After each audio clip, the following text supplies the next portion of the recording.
जय माता दी। जय माँ कामाख्या। कोई भी हिंदू सनातनी परिवार को, जो हिंदू धर्म को मानता हो, देवी देवताओं की पूजा करता हो, मंदिरों में जाता हो, तीर्थ यात्रा करते हैं, सूतक में या पातक में, यानी कि किसी की मृत्यु हो जाने के बाद 30 दिन तक कम से कम पूजा पाठ नहीं करनी चाहिए। और यदि जाति वर्ण के हिसाब से देखते हैं तो कुछ जगह 41 दिन तक कोई भी पूजा पाठ नहीं करनी चाहिए। पूजा पाठ नहीं करनी चाहिए।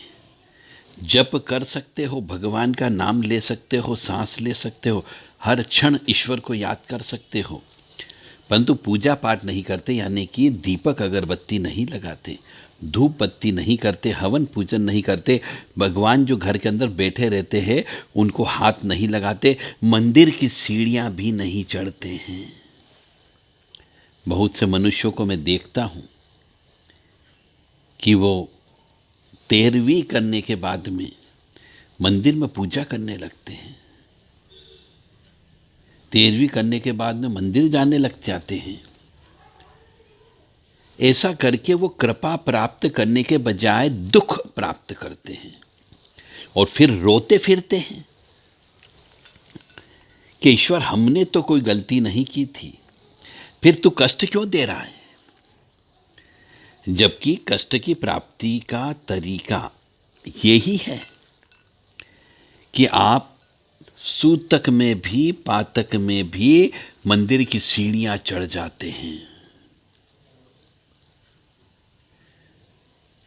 तो वहां पर रहने वाली बहुत सी अदृश्य आत्माएं वो आपके शरीर पर चिपक जाती है, जिसको ऊपरी बाधा कहते हैं। फिर वो आपके शरीर को, आपके मन को, आपके व्यवसाय को, आपके परिवार को बर्बाद कर देती है। फिर आप कहते हो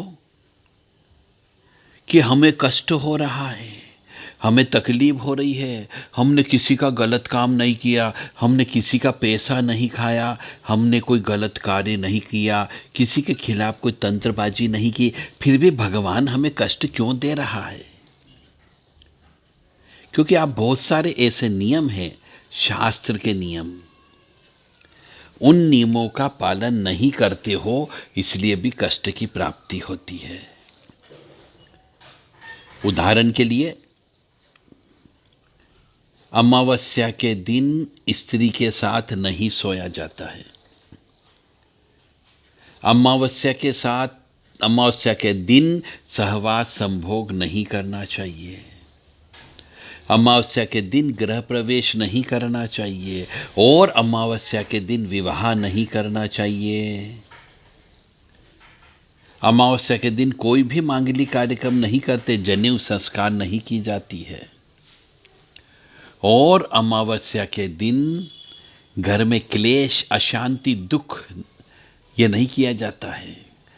अमावस्या के दिन स्त्री को गाली नहीं देना चाहिए, अमावस्या के दिन झगड़ा नहीं करना चाहिए, अमावस्या के दिन शराब का सेवन नहीं करना चाहिए और अमावस्या के दिन मांस मदिरा भी नहीं खाना चाहिए,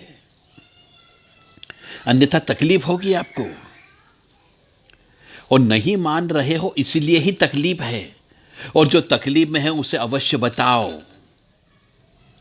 कि तुम्हारी तकलीफ का कारण ये है। लोग बात खिल्ली उड़ाते हैं, हंसी उड़ाते हैं जब ऐसी बात करोगे तो उससे आप घबराओ मत। यदि किसी व्यक्ति को आप बचा सकते हो, किसी के परिवार को बचा सकते हो, तो उनकी बच्चों की, उनकी पत्नी की दुआ मिलेगी, उनकी माँ बाप की दुआ मिलेगी। उसे बुरा मत समझो। इसलिए ऐसे कर्म मत करो जो शास्त्र विरुद्ध है। और यदि हम गहराई में जाते हैं तो धर्म यह कहता है कि सूर्य उदय के पहले मनुष्य को बिस्तर छोड़ देना चाहिए। आप सूर्य उदय होने के बाद पड़े रहते हो,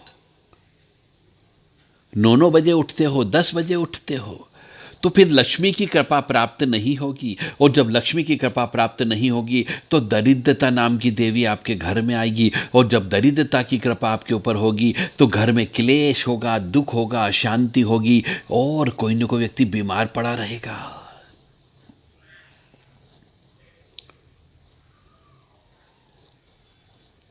घर के अंदर देवी देवता बैठे हुए रहते हैं, उनको भी प्रसन्न करने का प्रयास करो।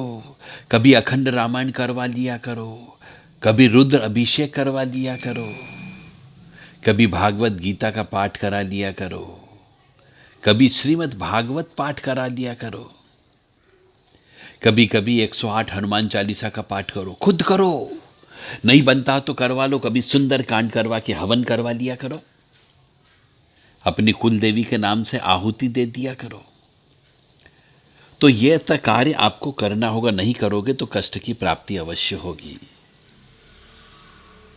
तो ये थे सुखी रहने के उपाय। जय माता दी, जय मां कामाख्या।